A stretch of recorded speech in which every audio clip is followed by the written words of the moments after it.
The whip cracks before the rooster, a hard sound that splits the dark and leaves it trembling. Samuel is already half awake when the door to the quarters slams open. Boots stamp the dirt. The overseer's lantern throws a yellow cone that picks every face out of shadow and shoves it back again. The air tastes like smoke and old sweat. Samuel stands because standing is the first command, because standing means the next breath might come easier. Shackles kiss his ankles with a cold he can feel in his teeth. Outside, the world is the color of tin. Mist sits low over the field like a second skin, and the pine line on the horizon has not yet decided to become trees. The iron links on Samuel's chain clink in a rhythm that becomes a march, a metronome for a body held together by habit. Every step announces the yesterday he still carries. He learned long ago that dawn is not a beginning here. It is a continuation. They take him to the timber yard where trunks lie like felled giants, bark rough enough to peel a man's palms to ribbons.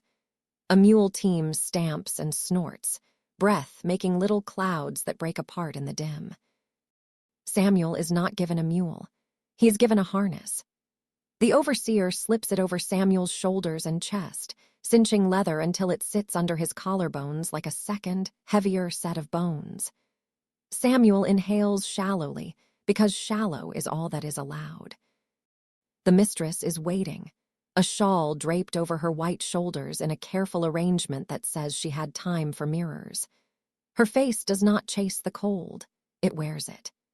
When Samuel's eyes lift for a half-second, she is already watching him with a steadiness that feels like a nail being driven without a hammer. Her husband is not beside her. That matters. It matters because she steps closer and lowers her voice, not to soften it but to make it private. "My husband doubts me," she says, and the words slide like ice chips. "He thinks I have gone soft. Your pain will prove him wrong." It is said like a household errand, like a list item to be struck through in a neat hand. She moves back to the lantern's circle, and the overseer snaps his crop in the air, a promise of direction. Samuel leans forward into the harness. The first inch is the longest. The first inch is a prayer. Splinters drag across the ground, groaning. His back answers with a groan of its own. The day is not yet born, but the work is. He hauls, heels digging trenches in dust that still remembers last night's dew. The rope bites. The leather creaks. His breath becomes a number he can count. He has his mother to thank for the counting. In some other time in town, she taught him the rhythm of shelling peas and the drag of river water against calves in late summer. 1, 2, 3, lift. 1, 2, 3, pull. Counting turns a mile into something a man can step across. "Faster," the overseer says without looking up from the plug of tobacco he is worrying. A lash answers the command, cutting across Samuel's shirt, the fabric giving up a thin sound as it splits. Heat moves into the line of fire. He does not look back. Looking back is a tax that costs more than he can pay. The yard comes alive as the gray lifts. Men grind saws against whetstones. Someone coughs something deep and wet into a rag and keeps working. A child shuffles past with a bucket and does not raise his eyes. The world knows where to look to avoid trouble. Samuel looks at the ground 3 feet ahead because 3 feet is the future he can manage. The mistress watches the way one might watch a performance with the ending already known. At some point she speaks again, not to him but to the air. "He will see." Samuel is the hewn proof of a marriage he does not belong to and cannot escape. The thought floats past, and he lets it go.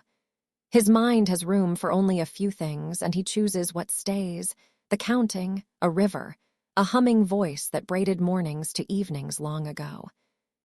He hauls through the first hour, a creature made of rope and will. When the sun finally lifts a shoulder over the pines, the cold slips away without apology, and heat takes its place. It enters through the crown of the head and settles into the shoulders, a new weight that makes the old weight heavier. Sweat stings the open places on his back and chest. He uses the sting. It sharpens him like a blade. Water arrives in a dented tin cup. The overseer holds it in front of Samuel's mouth, then shifts it a fraction out of reach.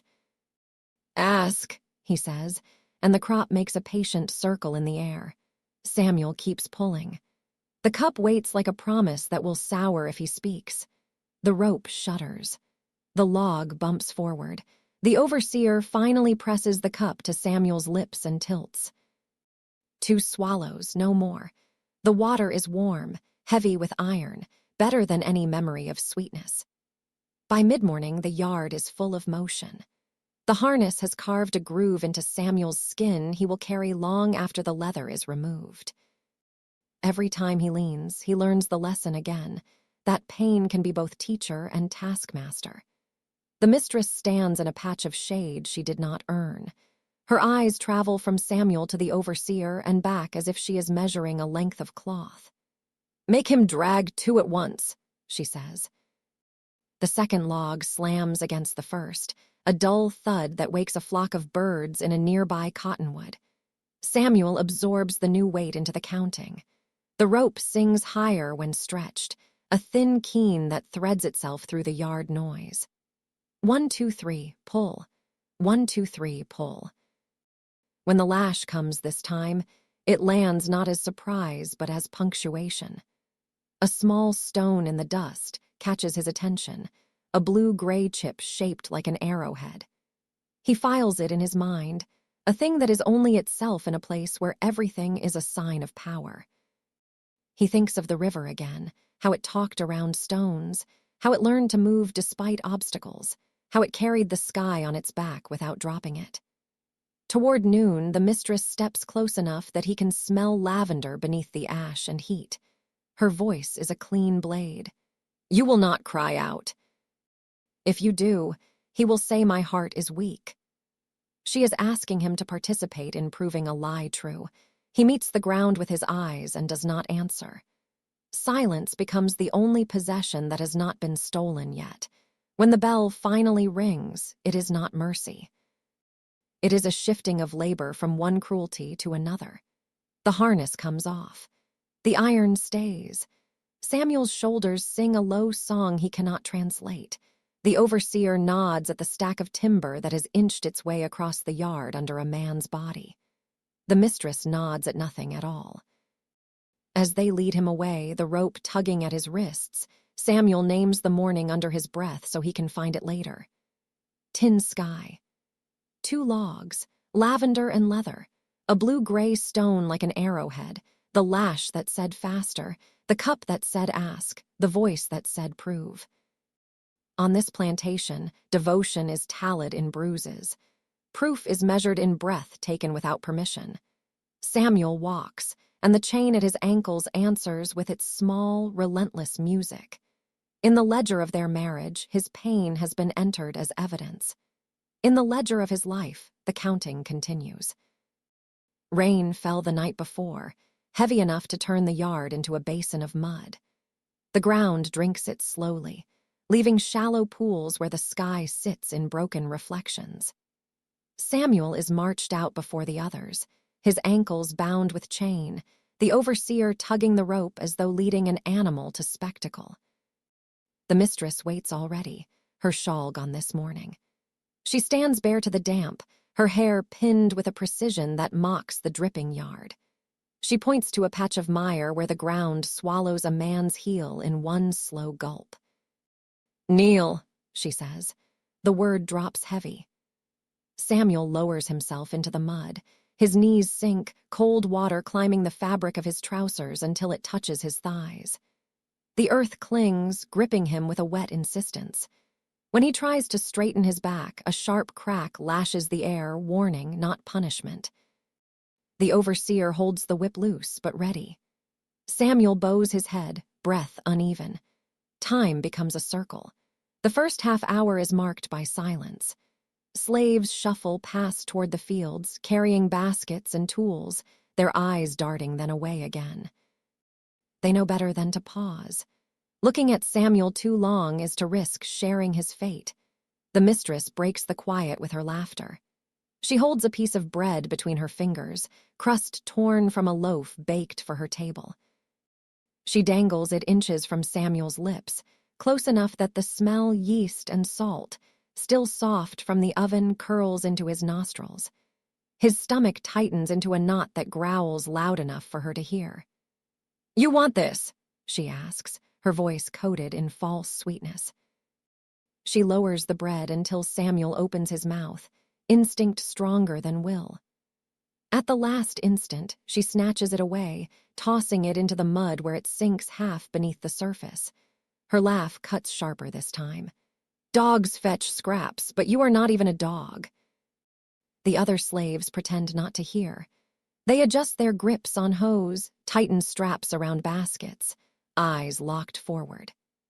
Samuel's hunger burns hotter than the welts on his back, yet he keeps his gaze lowered, fixed on the ripple of his reflection broken by falling drops of water. Hours stretch like iron. His body shakes first with cold, then with fatigue. The overseer paces behind him, boot soles squelching in mud, whip dragging in lazy arcs. Without warning, the lash snaps against Samuel's back. The pain opens like fire under skin, spreading faster than breath.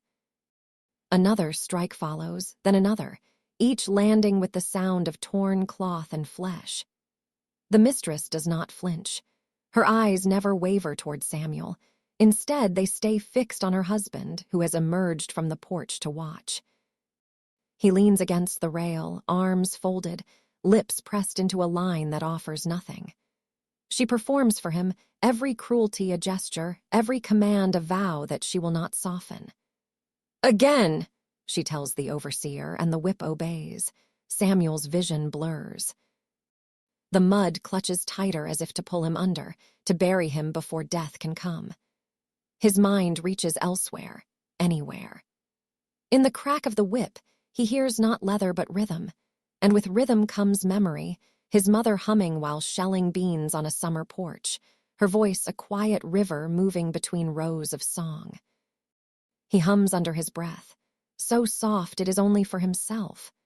The melody is broken, fragments stitched from memory, but it holds him upright when his body wants to fold. Each note is a shield, thin as paper, yet enough to keep his mind from breaking entirely. The mistress tilts her head, perhaps hearing something but dismisses it. She kneels in front of him, face close, her perfume clashing with the stench of wet earth. "Do you see?" she whispers, not to Samuel but to the man watching from the porch. "I can be as merciless as you." Another lash, another laugh. Another hour swallowed by mud. Samuel stays on his knees until the bell rings for midday work, body trembling, lips cracked, eyes heavy but open. The bread lies forgotten, half dissolved in brown water. As he is dragged away, his song remains behind, scattered notes dissolving into the mud, drowned by jeers and the silence of those two frightened to sing with him. The days fall into one another like cards shuffled in a hand Samuel cannot hold. Morning light arrives, cruel and bright, only to reveal that nothing has changed. Hunger gnaws deeper with each sunrise. The rations shrink to crumbs, half a crust of cornbread, a ladle of thin broth where bones float like ghosts but give no strength. His ribs push sharp against skin, each breath carving valleys between them. The mistress calls this proof. She whispers to her husband that starving Samuel shows she can be as merciless as he. He nods without words, as though tallying devotion in bruises and empty bowls. Samuel eats when permitted, not for fullness, but to keep the next breath possible. The overseer chuckles when Samuel licks the rim of the tin bowl clean, calling him an animal with no shame. The whip becomes his companion. Across the field it sings, a serpent in the air that always finds its mark. When Samuel falters carrying bales heavier than his frame, the lash slices into his back until his shirt clings wet with blood. Sweat salts the open wounds, stinging until his legs nearly buckle. He forces himself upright, knowing collapse is not an end but the start of more punishment. Other slaves glance once, then away, eyes shuttered like windows before a storm. They know better than to watch. Witnessing is dangerous. Pity is dangerous. Samuel becomes an island in a sea of bent backs and lowered gazes. The silence of the others is its own weight, proof that his suffering has gone beyond what they can bear to acknowledge. In the furnace of the afternoon, heat presses down like another overseer. Dust rises from the earth, clinging to the sweat on his skin until he feels caked in a second, heavier flesh. He pulls weeds with bloodied hands, lifts baskets that split his shoulders with new lines of pain, every movement a struggle between endurance and collapse. But inside his mind, a river runs. He sees it clear, water curling over smooth stones, sunlight scattering in waves across the surface. The sound of current covers the shouts, the crack of whip, the jeers. In his mind he wades into it, cool water hugging his calves, carrying away dust, heat, blood. For a few breaths he is not here. He is there, barefoot in memory, hearing laughter that belongs to another lifetime. Yet the vision never lasts. The whip drags him back. Hunger drags him back. The mistress's voice, sharp and certain, drags him back. Each time he escapes into the river, it fades quicker, dissolving into the dust that fills his throat. By nightfall, Samuel's body is a map of lashes. He lowers himself onto the dirt floor of the quarters, stomach clawing for food that will not come. Sleep is a battlefield of its own, broken by hunger's teeth and the echo of lashes that still burn long after the sound is gone. In the darkness, he whispers to himself, not words of prayer, not cries for mercy, but the shape of water. River, stones, flow. He repeats them until they blur into rhythm, until his mind drifts for a moment beyond the reach of whip and bread and chains. When dawn breaks again, the cycle begins anew. Bread withheld, whip delivered, proof demanded, and Samuel, bloodied yet unbroken, carrying the river in silence where no one can steal it. The day of the gathering arrives with heat hanging low and heavy, the kind that makes the air shimmer. The house porch is dressed in white linen, pitchers of wine and plates of sugared cakes. Wagons crunch along the gravel drive, carrying planters and their wives, all polished boots and parasols. Laughter floats above the hum of cicadas. Samuel is pulled from the quarters, wrists bound tight with coarse rope. The overseer jerks him forward into the yard where the guests sit fanning themselves. He stumbles once, knees striking the dirt, but is yanked upright before he can breathe. The mistress waits at the center, gown the color of fresh cream, posture straight as if her spine were made of iron. "Bo!" she orders, her voice sharp enough to cut. The overseer presses Samuel's head down until his body folds low in the dirt, arms pulled behind him so tightly his shoulders burn. He remains there, bent like a broken branch while her guests sip and smile. Some cluck tongues in approval, others whisper, but none intervene. "This," the mistress declares, voice pitched to carry across the gathering, "is loyalty. Loyalty is measured not in words, but in discipline." She steps around Samuel as if he were a captured animal on display. "My husband doubts my resolve. I give him proof. I give you proof." Murmurs ripple through the group, heads nodding. The husband leans against the porch rail, face unreadable, eyes fixed not on Samuel but on the woman who parades him. The mistress waves her hand. "Sing!"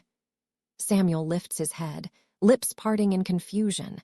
The overseer's whip cracks against his back, tearing another line through cloth and skin. "Sing!" His voice comes broken at first, hoarse from thirst, but the tune is familiar.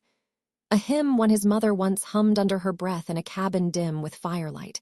The words fall heavy now, splintered and trembling. He carries them anyway.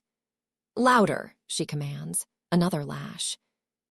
He tries again, voice straining, cracking like old wood. The guests laugh, some amused, others uneasy, but none looking away. Samuel's mind fractures as he sings. Each lash interrupts the hymn, each line drowned by jeers. Yet through the noise he hears echoes, faint bells of a church from his youth, carried on wind through a small town he barely remembers.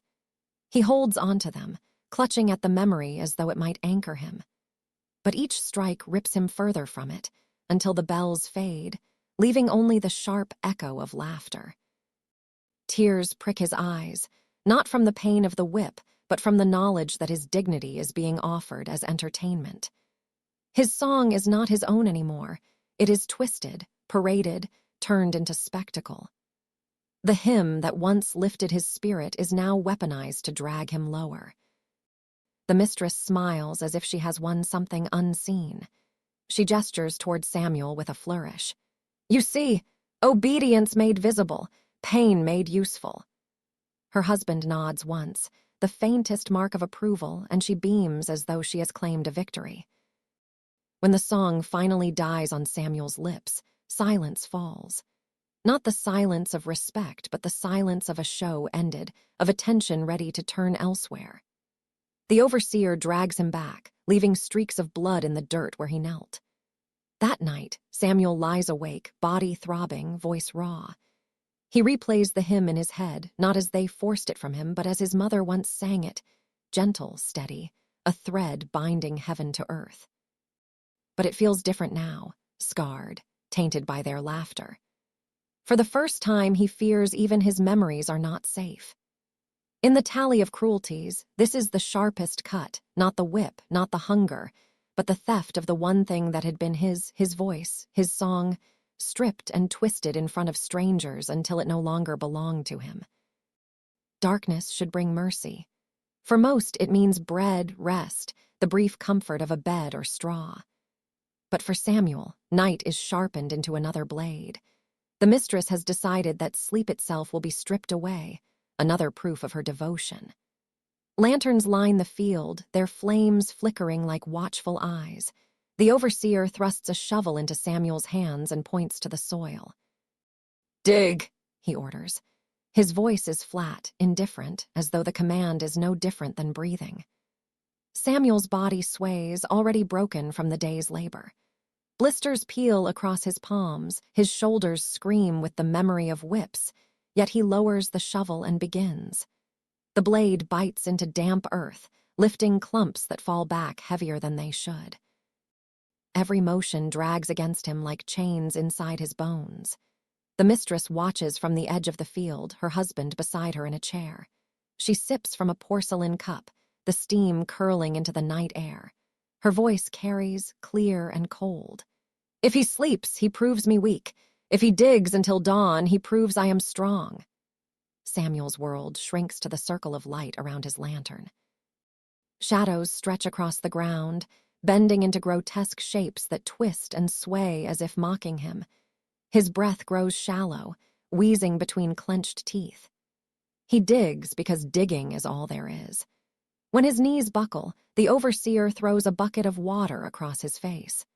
The shock rips him back into the moment, soaking his shirt, chilling his wounds. His eyes sting with grit, but the shovel is shoved back into his hand before he can catch his breath. Again! Hours slip into each other, indistinguishable. The lantern flames burn steady while his mind frays at the edges. Faces shimmer in the shadows, his mother humming over a pot of stew, a boy he once played with near a riverbank, people he loved, blurred now into ghosts. Their eyes look at him, not with pity but with farewell. He blinks and the field returns, endless soil waiting for trenches that have no purpose but cruelty. By midnight, his body moves separate from his mind. The shovel rises and falls in rhythm, like a machine wound too tightly. Dirt piles around his feet, his breath rasping. The overseer lashes him when the rhythm falters. Each strike pulls him back for only a moment.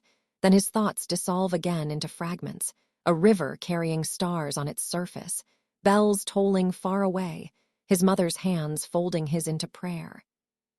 Somewhere in that blur, Samuel loses the sense of when night ends and day begins. The lanterns flicker until dawn paints the sky gray, but to him, it feels like the same unbroken darkness. His body does not know the difference. His mind cannot. When the sun finally climbs, the mistress rises from her chair, her husband's nod the only approval she sought. "He did not sleep," she says, her lips curved in triumph. To her, Samuel's hollow eyes are not proof of suffering, but of her strength.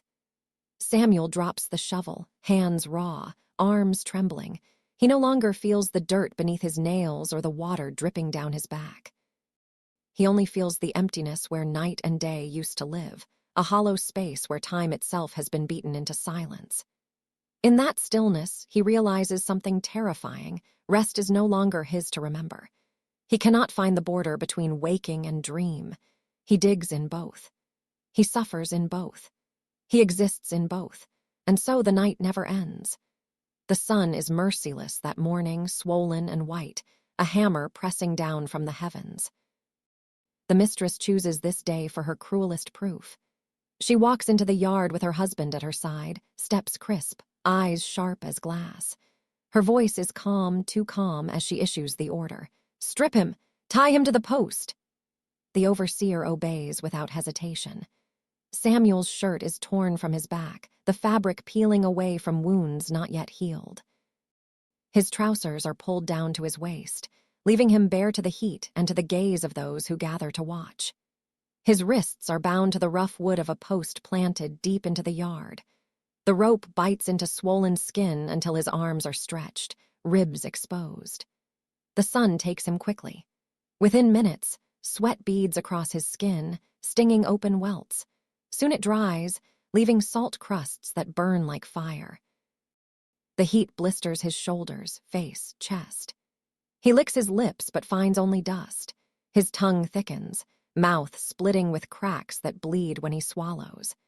The mistress stands in the shade, her fan brushing lazily at the air. Her husband watches her more than Samuel, searching her face for resolve, for cruelty sharp enough to convince him. When she does not flinch, he nods once, approval hidden in the smallest movement. Hours drag. Samuel's body begins to betray him. Knees buckle, but the ropes hold him upright, forcing every ounce of pain deeper. His breath rattles in short, broken gasps, chest heaving against the unrelenting sun. The whip is not needed today. The sky itself is punishment. Inside his mind, fragments of another life flicker, fragile as embers in wind. He sees a dirt path winding to a cabin, his mother's hands guiding his first steps, the warmth of her laughter filling the room. He hears her voice singing a hymn, soft as river water against stones. For a moment he feels her arms around him, carrying him across a threshold where no overseer waits. The vision fades, replaced by the present, the taste of iron on his tongue, the smell of his own skin cooking under the sun. He drifts again, and this time he sees the river, always the river, glittering with light, carrying whispers of freedom he has never touched. He tries to step into it, but the rope jerks him back and the vision shatters. By afternoon, Samuel no longer knows if he is awake or dreaming. His head lolls, eyes half closed, yet he still clings to identity, to the fragile thread of being himself. He repeats silently, "I am Samuel. I am my mother's son. I am more than this body they break." The mistress leans forward, her fan stilled. She whispers loud enough for her husband to hear, "See, he endures because I will it so. His pain is my proof." The husband nods again. Nothing more. The world narrows to heat, rope, thirst. Samuel feels his own name fraying in his chest, but he forces himself to hold the memory of his mother's voice, her calloused hands, her hymn. That memory is the last piece of him, the one thing the sun cannot burn away. When darkness finally creeps across the yard and the ropes are loosened, Samuel collapses into dust, body blistered, throat raw, soul hanging by a thread. He is not dead. Not yet. But he has been carried to the very brink, left staring into a silence that feels closer than breath. And in that silence, he wonders if survival itself is no longer mercy, but another chain. The morning carries no mercy. Samuel is hauled into the yard again, body raw with blisters, lips split, back striped with lashes. The mistress stands waiting, whip curled in her hand like a serpent ready to strike. Her husband lingers near the porch, silent as always, a shadow watching her performance. The order comes sharp. "On your knees." Samuel lowers himself slowly, every movement stitched with pain, yet his face is calm. The overseer jerks the rope tighter around his wrists, expecting resistance, but none comes. The mistress circles him, her voice cutting into the humid air. "You will cry out," she says. "You will show him what proof looks like." The whip snaps once, twice, cutting through the skin of his back. Dust rises where his blood falls. But this time, no sound escapes his lips. No plea, no groan, only breath, measured and steady. The mistress strikes again, harder, desperate to draw the familiar chorus of agony. Still nothing. Samuel lifts his head, meeting her eyes. His stare is not defiance in the open sense, no shouting, no curse. It is a silence deeper than words, carved from all the nights and days they tried to take from him. The air shifts. The guests from earlier weeks are not here now, but the silence spreads like a witness all its own. The husband leans forward, brows furrowing. He expected spectacle. Instead, he sees a man unbroken. The mistress falters. Her hand trembles though she clenches the whip tighter. She strikes again and again, but the blows land into silence. Samuel's eyes never waver, fixed on her with a steadiness that strips away the triumph she once carried. Inside his mind, the river flows again, steady and endless.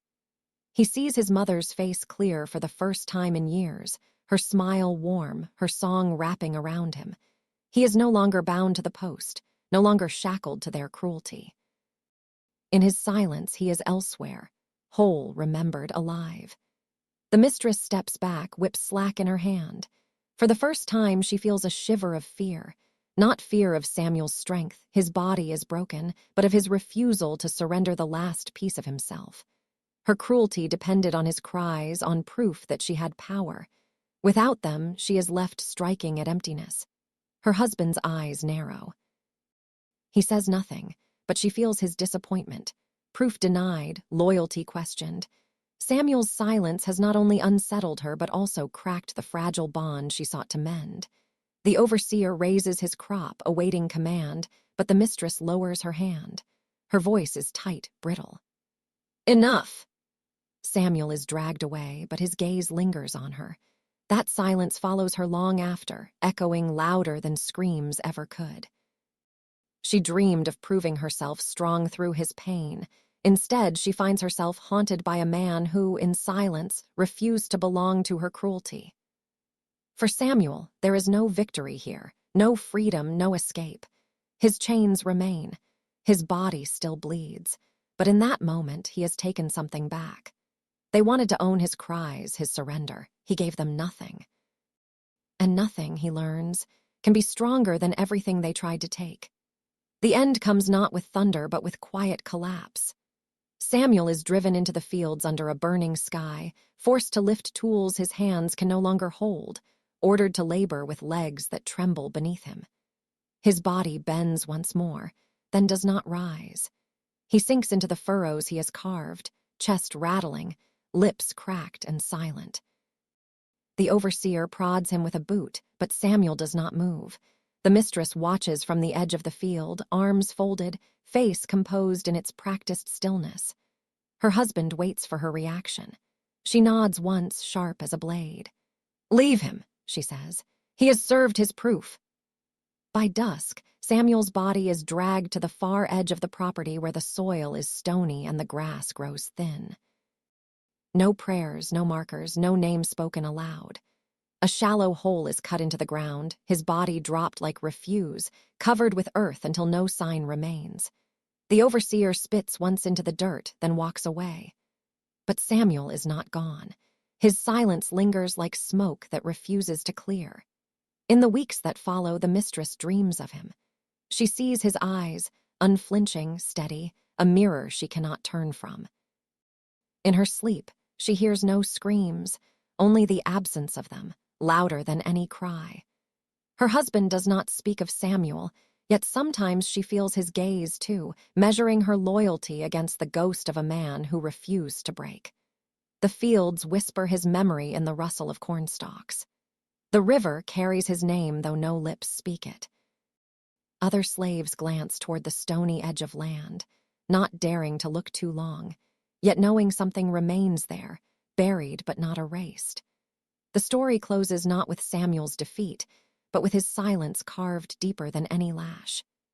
A silence that unsettles, that endures, that refuses to die. They wanted proof of devotion, so they killed a man for silence. Yet silence endures longer than cruelty, carved not on stone but in memory.